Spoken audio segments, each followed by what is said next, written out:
Okay, so here, okay, they are asking us about name the functional groups in addition to the benzene ring present in phenolphthalein molecule. So this is going to be phenolphthalein molecule. So in addition to benzene, we need to name certain functional groups. Okay, and when we see the groups over here, I do see this one, okay, which is going to be ester. Okay, and when I see this, okay, please do not just simply write it as hydroxyl group, because hydroxyl group, okay, is different, okay, because hydroxyl group is just can be referred to alcohol, normal alcohol, or is it actually for the phenol, the benzene attached to alcohol. So it is important, okay, it is important to mention, okay, what kind of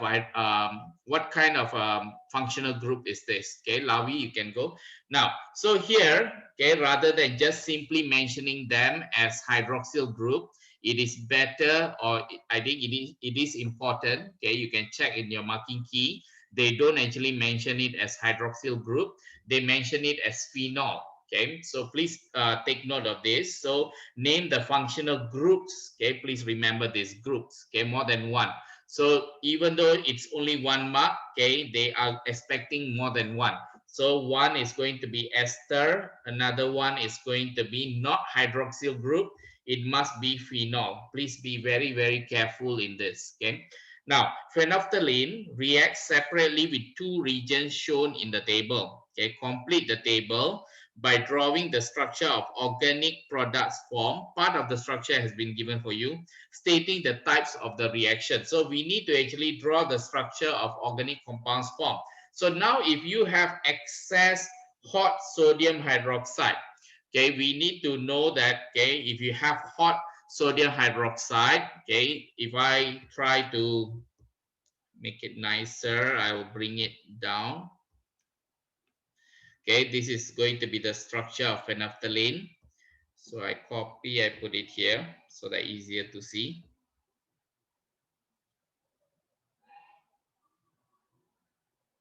Okay, this is going to be your structure of phenolphthalein.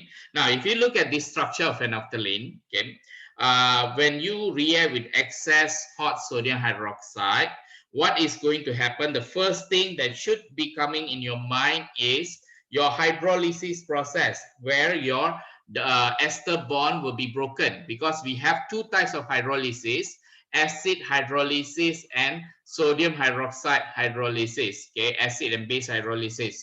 So you are going to actually break the ester. But okay, there is another important reactions that you need to actually take note, which is going to be the reaction between the phenol, okay, with the sodium hydroxide, because phenol can react with hot sodium hydroxide, okay, to give you the salt. Okay, so here what will happen is basically you are going to get this. Okay, then there is carbon, so double bond O, supposed to be, okay, carboxylic acid.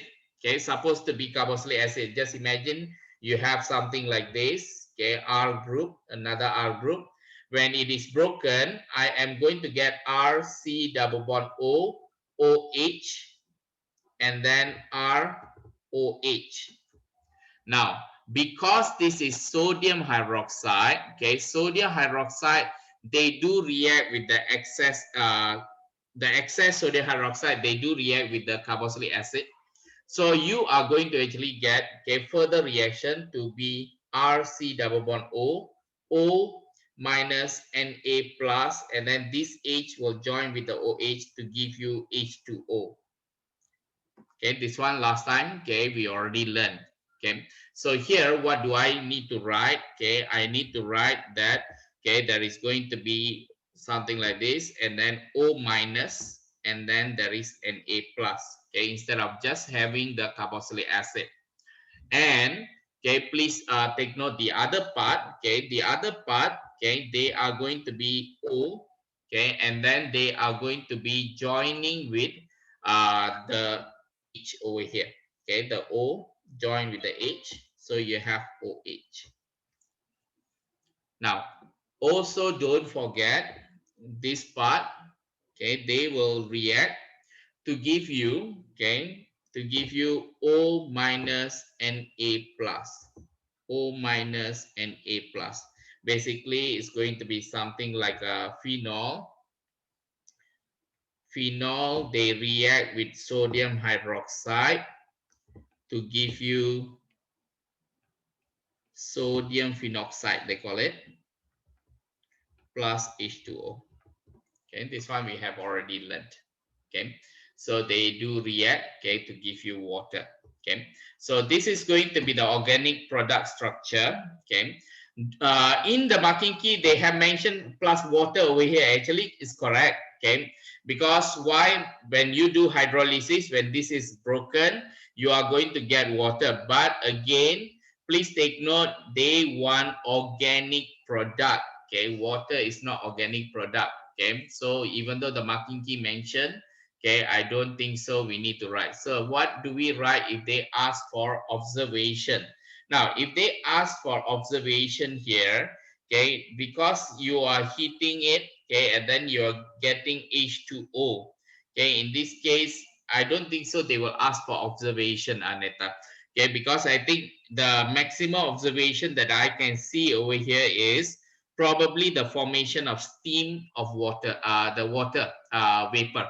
So maybe if the only thing that you can mention over here is going to be white fumes release or water vapor. I don't think so you can say water vapor. So I think fumes will be released or something like that. Or you can say, because sometimes the fume, the steam, when it is released, they will condense, they are going to condense and form water droplets at the top of the beaker or something like that. So if you want to mention that fumes will be released and then at the top, okay, we can see water droplets, droplets of water or something, droplets of liquid. That will be one of the suitable observation. Okay, can Aneta? That's the only thing that you can write. Okay, unless we are talking about HCl, hydrogen chloride gas, then it's white fume of gas. Okay, but in this case, you need to differentiate the white fume of gas with water because I want to mention it's going to be water. So what type of reaction is this? Okay, this is going to be hydrolysis reaction.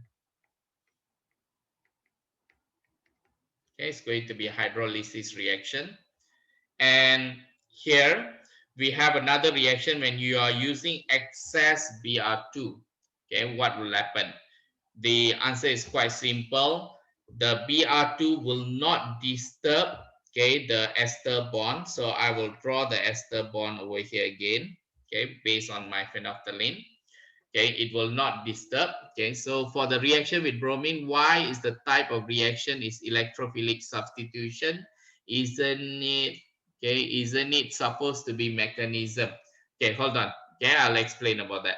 Okay, so here, okay, so here we are going to actually use this reaction, and when we are reacting with excess Br2, okay, the Br2 is going to come, okay, in a sense of, okay, because excess, okay, do take note that this is going to be OH just now, and this is going to be OH. Now, so we are going to be actually, when we want to think about benzene reacting with Br2, then Br2 should not enter the ring because why? There is no halogen carriers. But do remember, this is phenol. Okay, phenol will increase the electron density. So that will actually make the Br will be able, okay, to actually the electrophile of Br will be able to attach to the benzene. But the position, because this is OH, they are 2, 4, 6 directing. So this is position 2. Okay. Position 4 is taken. Okay. 6. You can see position 2. 4 is taken. 6. So you just need to actually put the BR here, BR here, BR here, BR over here. Now, I understand the question that Aneta mentioned about the type of reaction, because the type of reaction, it can be neutralization, okay, hydrolysis, elimination, and so on. But in this case, we are going to actually substitute. Okay, it's a substitution reaction. Okay, but there is no special reaction like we don't call it as bromination. I don't think so in the textbook and in our syllabus we call this as bromination. No. Okay, so the best answer for this is going to be somehow similar to the mechanism of the reaction. Okay, that's the reason why we use electrophilic, okay, electrophilic substitution, because there's no other best term to replace that. Like for example, you see for the benzene, if you want to change benzene to become nitrobenzene, okay, then there are options. You know, you have, this is mechanism is electrophilic substitution. Then this is going to be nitration. Okay, so is it going to be like should I write type of the reaction is nitration or electrophilic substitution? Both also should be accepted. Okay, both also should be accepted. So here, okay, for Aneta's question, she's asking me, okay, if we write bromination, is it considered? The answer is yes, it will be considered for me. Okay, it will be considered for me, but I am not sure whether it's going to be considered by all the examiner. Okay, so that why I don't have an answer for that. But okay, most of the examiner, they will refer to the marking key. Okay, therefore I will suggest like this. Okay, let's actually make it like something that we always do. Yeah, make it as a practice. Whenever they ask for type of reaction, please think of other terms that can actually you can use. Like for example, here, okay, you know it's electrophilic substitution, and you also know that this is maybe because it's a mechanism, so maybe it's a bromination. So my answer will be, okay, I will suggest you to write, okay, so this one, Aneta, this is my suggestion, yeah.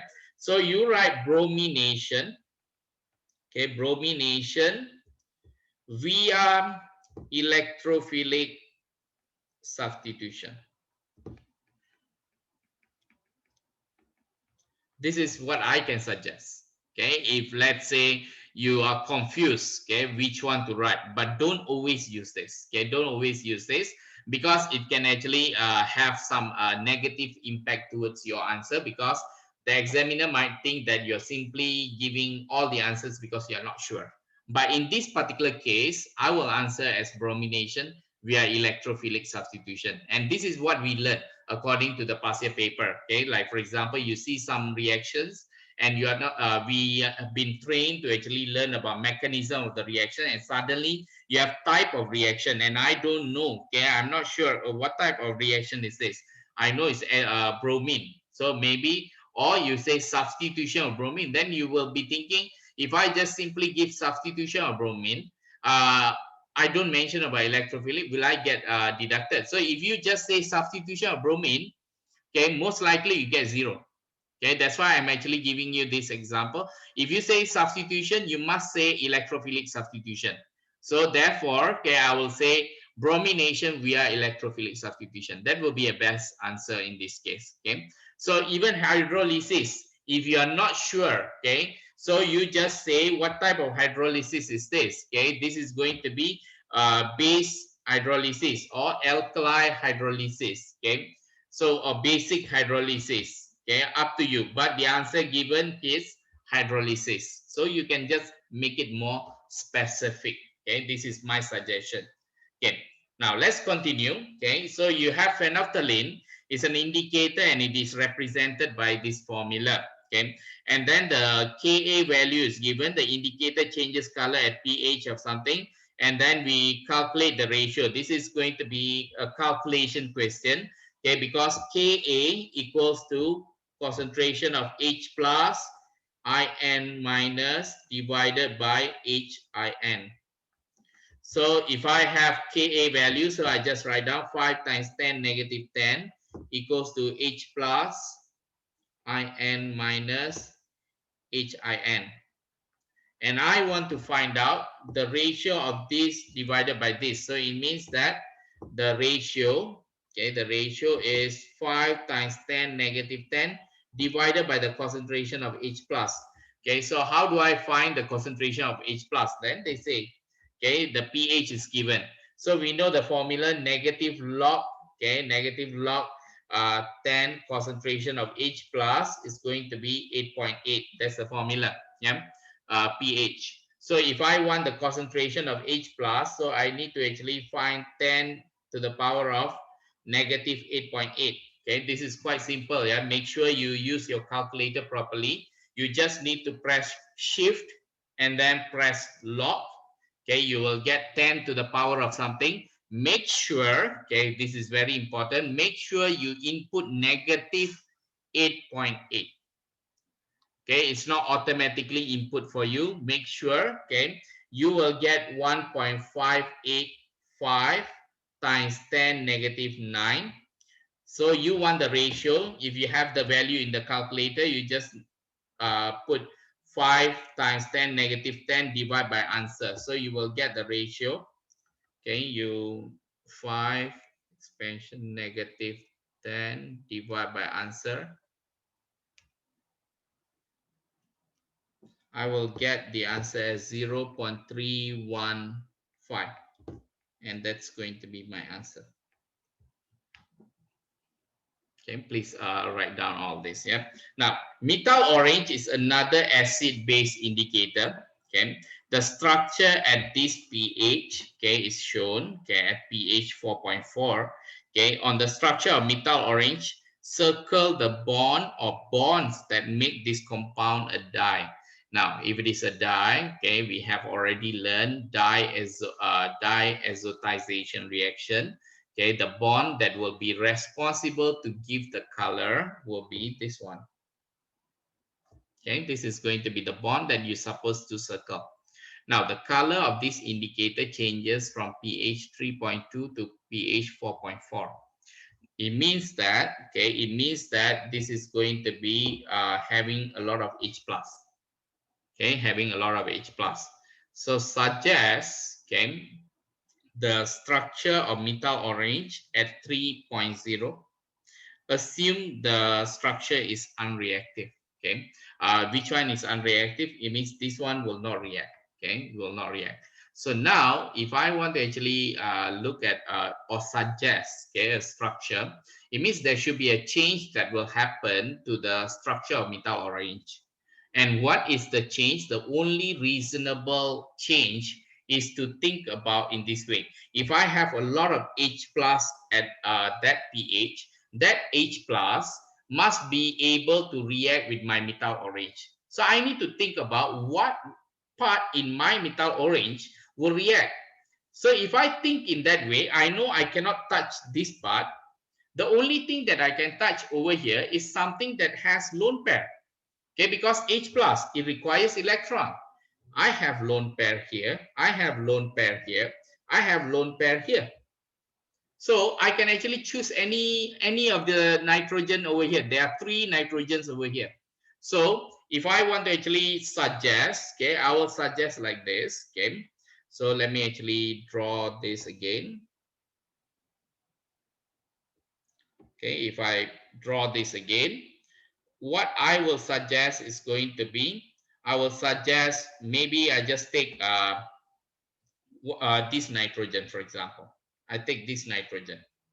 Okay, so this nitrogen will join with the H plus. So I will just say, okay, after joining with the H plus, okay, they will join.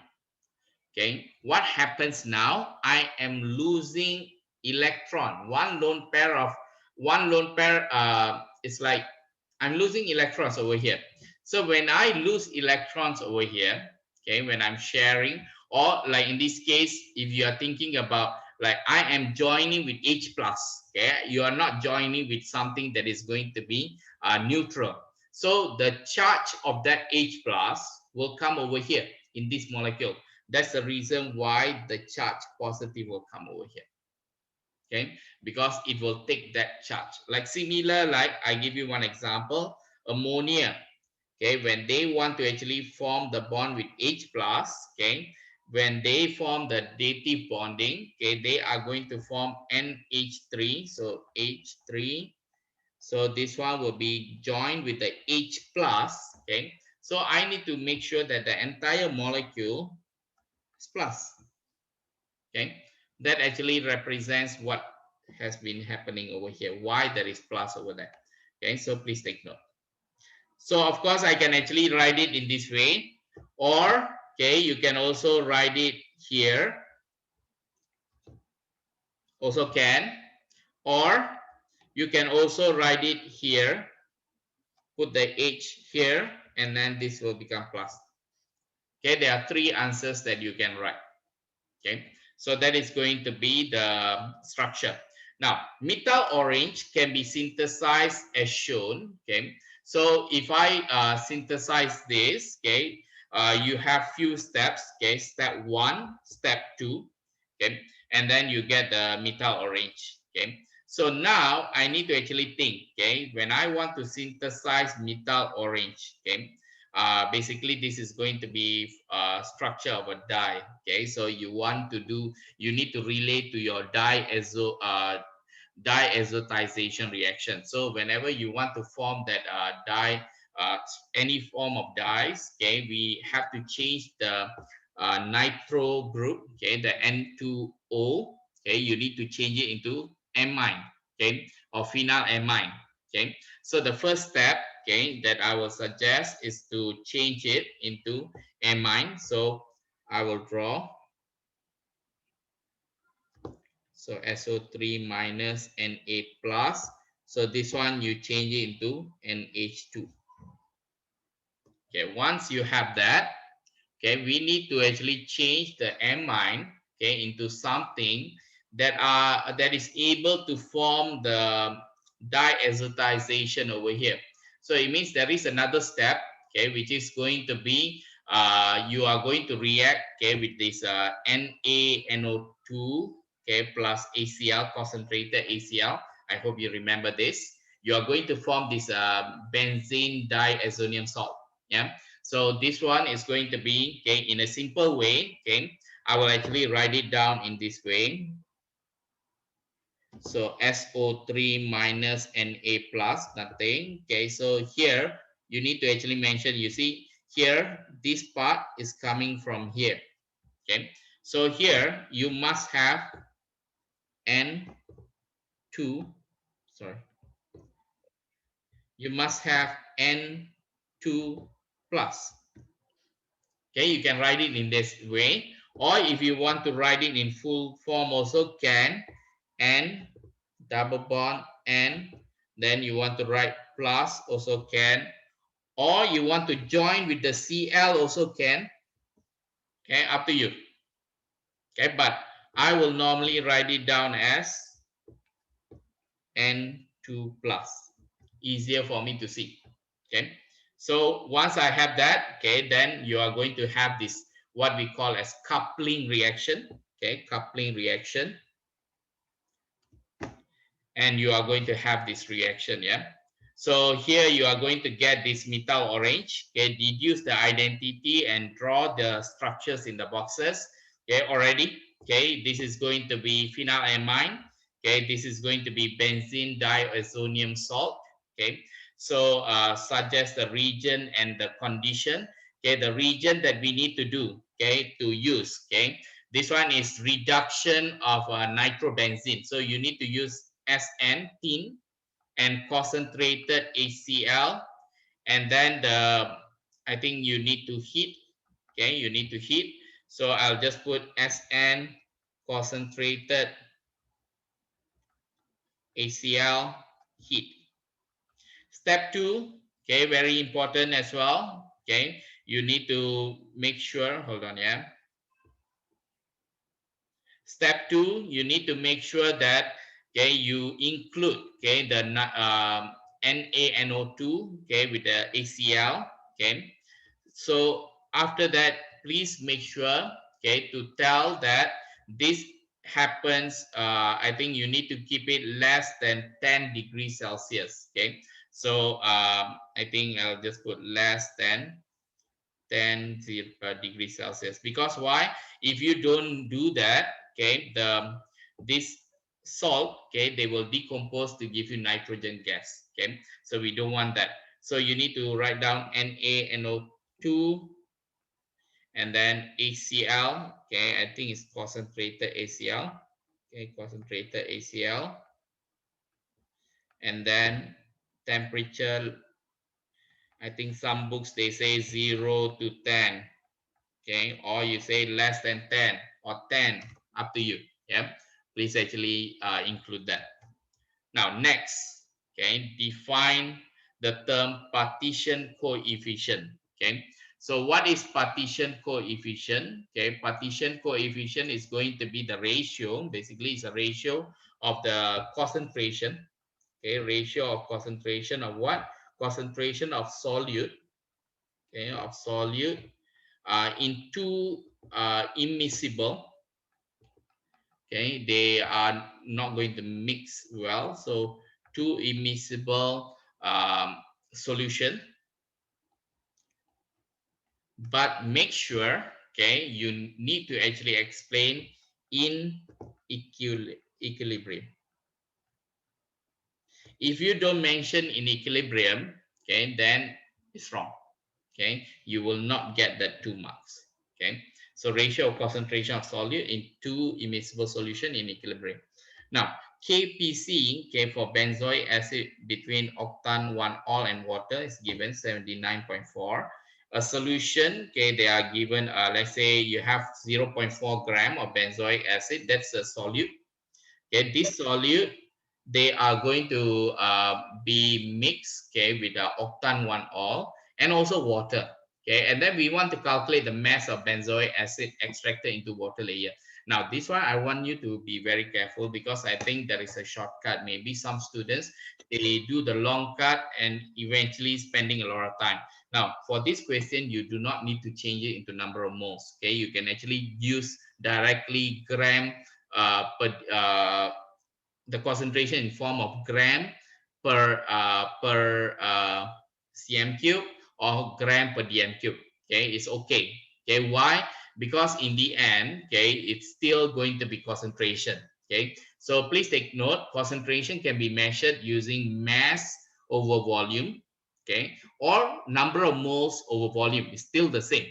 Okay, you do not need to actually change it into mole, then after that you calculate, then after that you change into you get the answer in gram, then after that you change into mole, and no, you get an answer in mole, then change into gram. You do not need to do that.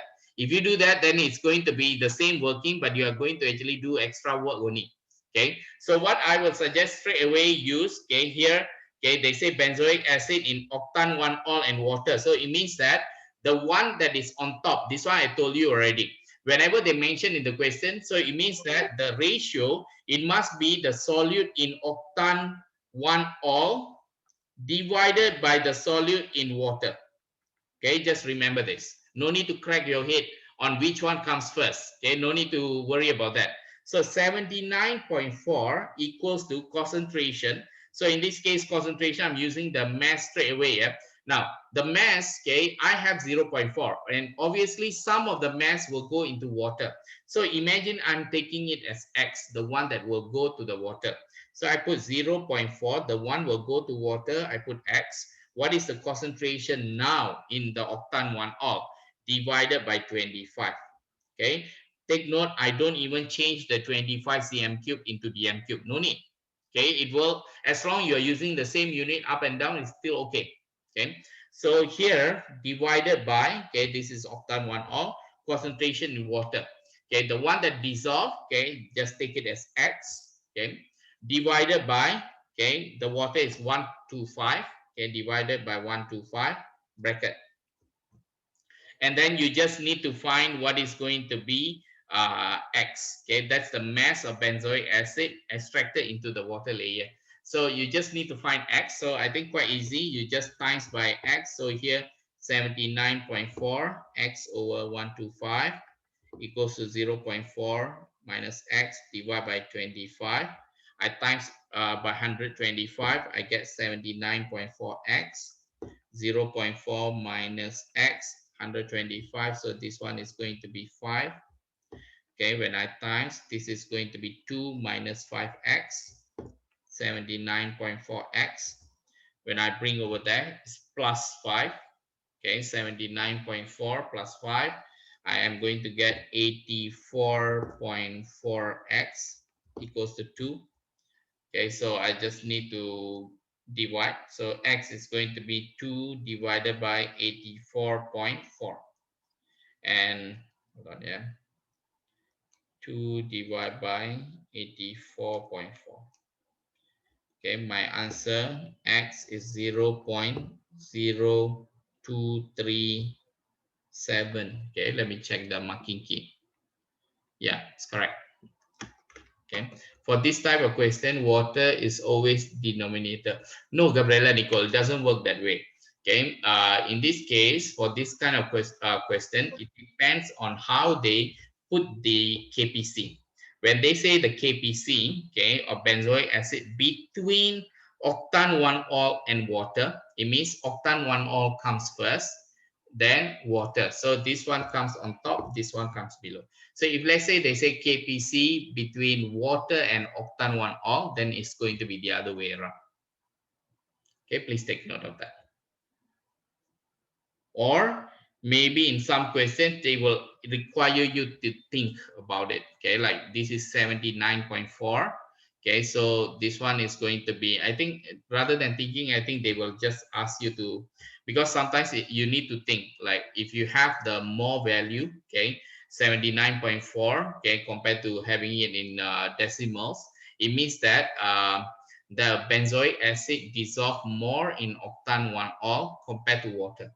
Okay, so that is our thinking. Yeah, so benzoic acid dissolve more in octane 1-ol compared to water according to the question. Okay, if I have 0.79.4, then it's going to be the other way around then. Okay, so please take note of that. Okay, anyway, for this one, okay, it's going to be, this is the answer. Now you see KPC, this is actually what I told you to look.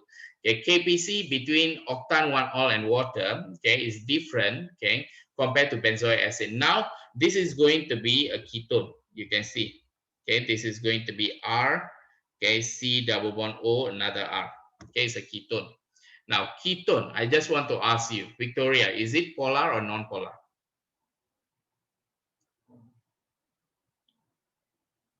Polar.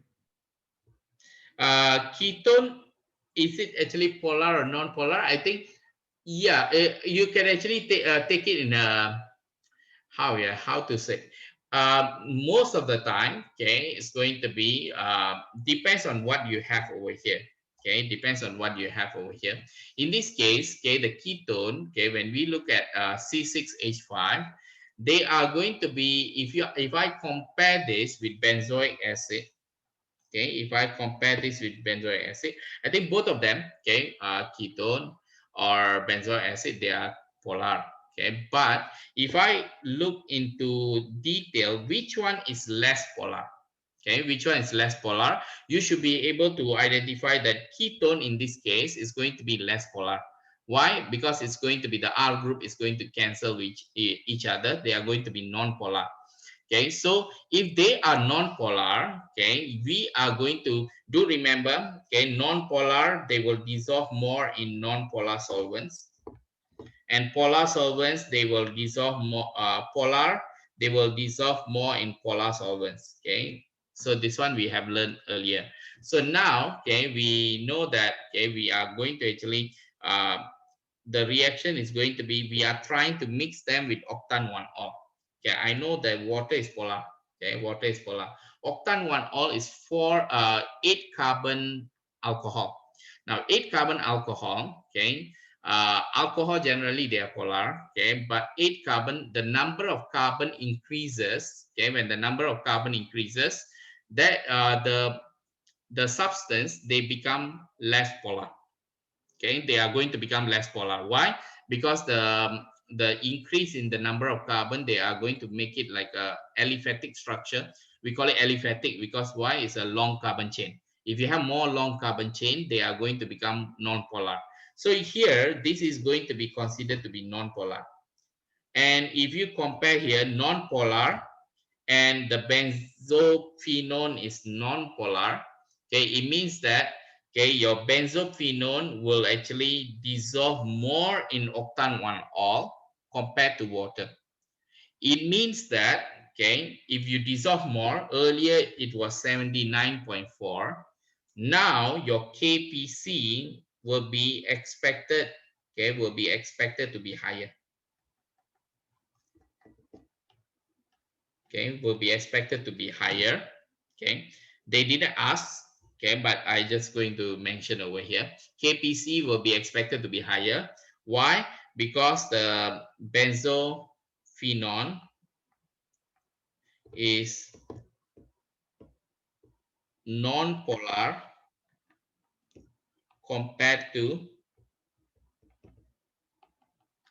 benzoic acid and will dissolve better in octane 1-or.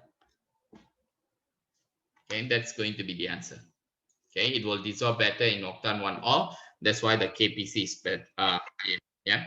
Now next, okay, hold on, yeah. Okay, benzophenone can be synthesized from benzoic acid in 2 steps as shown. Okay, so in step 1, a compound J, a reactive intermediate is formed.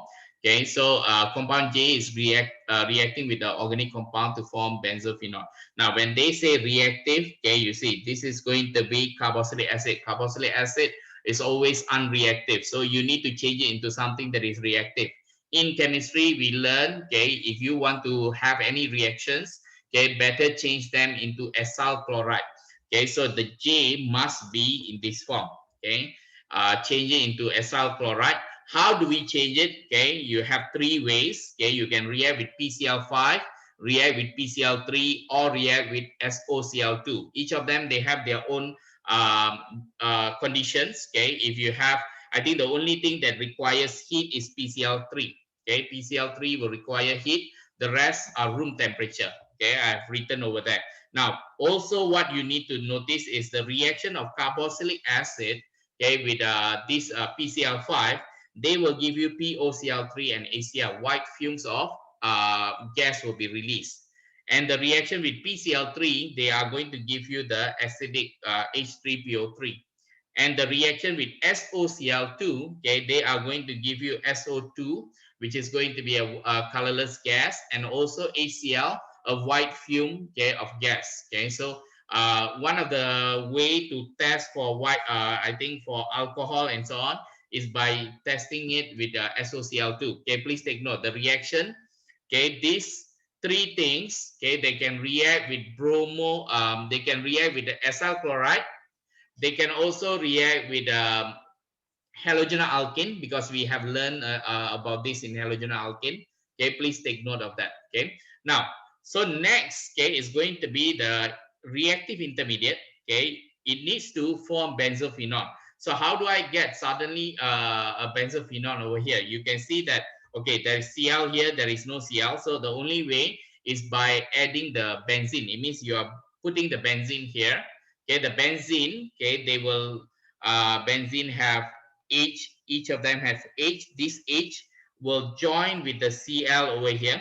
Okay, that HCl is going to be eliminated. So you are going to have this structure. Okay, so if they ask you what is going to be the side product that is going to be produced, the side product is going to be HCl. Okay, white fumes also. Okay, and this reaction, please take note, this is going to be AlCl3. It's a halogen carrier. It is also another indicator for us to say that, oh, this is going to be electrophilic substitution is going to happen. Okay, so I must have another benzene, and then they are going to attach over there. And please take note also, okay, this is going to be, yeah, I think this one in this case, okay, doesn't matter because it's just benzene, the position doesn't matter. Okay, but you need to make sure that if they ask you the mechanism of the reaction, this is going to be electrophilic substitution. So the electrophile over here, okay, is going to be this one. Is going to be the electrophile. Okay, please take note. Okay, the electrophile is going to be that. Okay, that is going to be your electrophile. Or to be exact, what is going to be the electrophile? Okay, this one. I'll just draw. This is going to be your electrophile. Okay, that is going to be your plus. O, this is plus. Okay, that's going to be your electrophile, and they are going to be attacking the benzene. Okay, now, so deduce identity done, suggest regions and condition for step 1. Okay, this is going to be, you can select any of those three that I mentioned over here. Okay, so if I select PCl5, okay, then it will be room temperature. But let's say I want to actually select something else. Okay, maybe I say PCl3 heat. Okay, then that will be another answer. Okay, please take note. Now, next is going to be benzophenone. Okay, can be also synthesized in 2 steps from bromomethylbenzene. Okay, so this is bromomethylbenzene.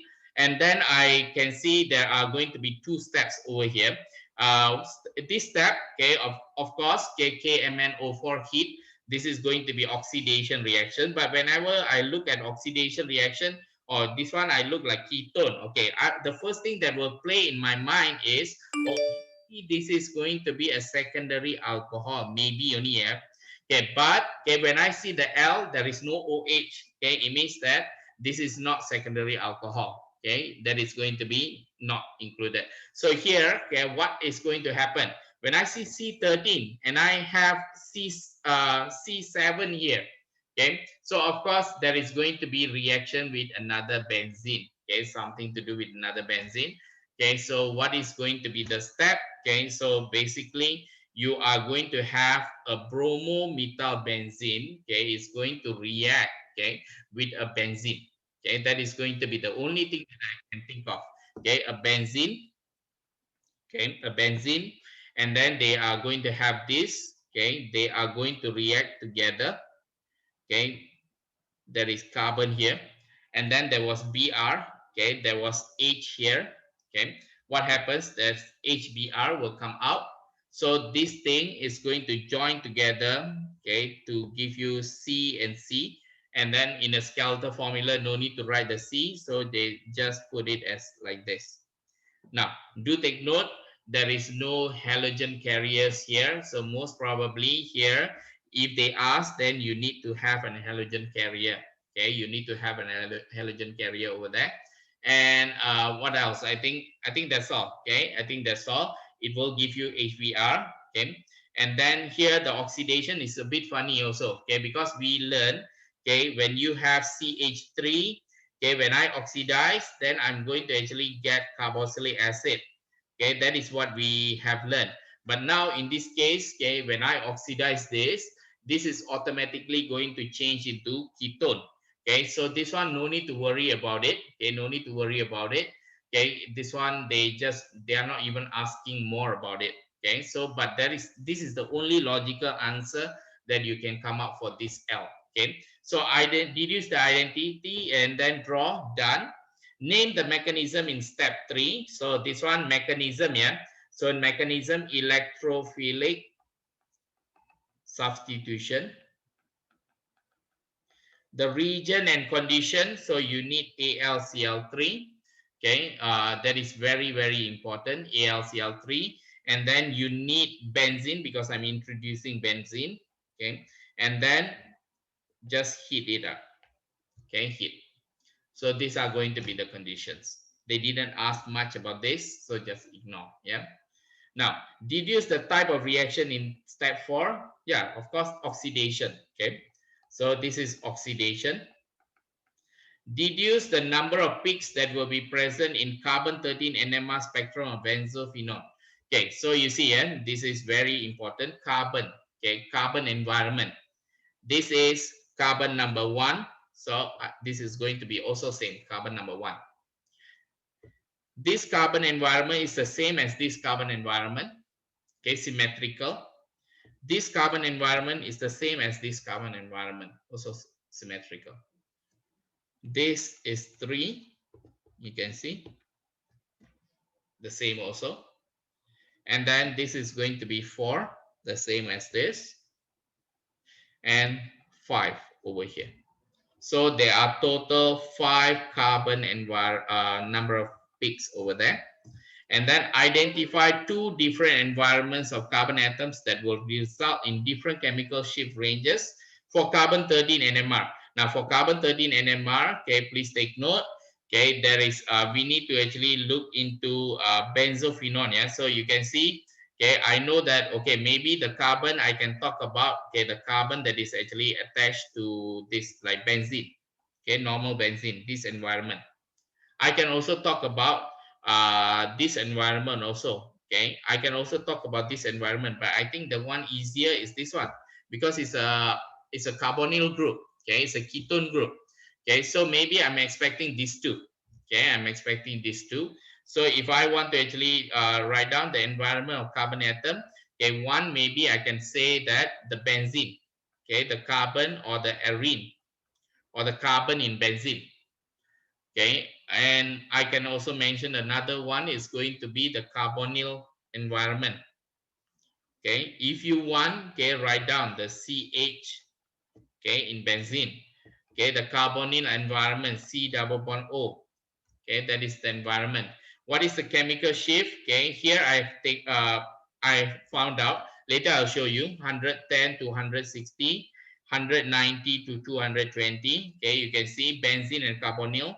Okay, so if you look at your periodic your data booklet, okay, you will get this. Okay, so I want to look for benzene. So you can see the benzene is around here. Okay, so I'm looking for 110 to 160. And I'm also looking for carbonyl. Okay, so the carbonyl, just look at the next to carbonyl group. Okay, so this uh the carbonyl group here. Okay, so this one 190 to 220. So this one is different. Yeah, this is the normal carbon next to carbonyl. Okay, so this one is directly to the carbonyl group, the carbon that we want to find out. Okay, this carbon. Okay, if you are referring to this carbon, then we are looking into this. Okay, so that's why I have written it over there. Okay, I've written it over there. Now it's already 10:05. Okay, now I will stop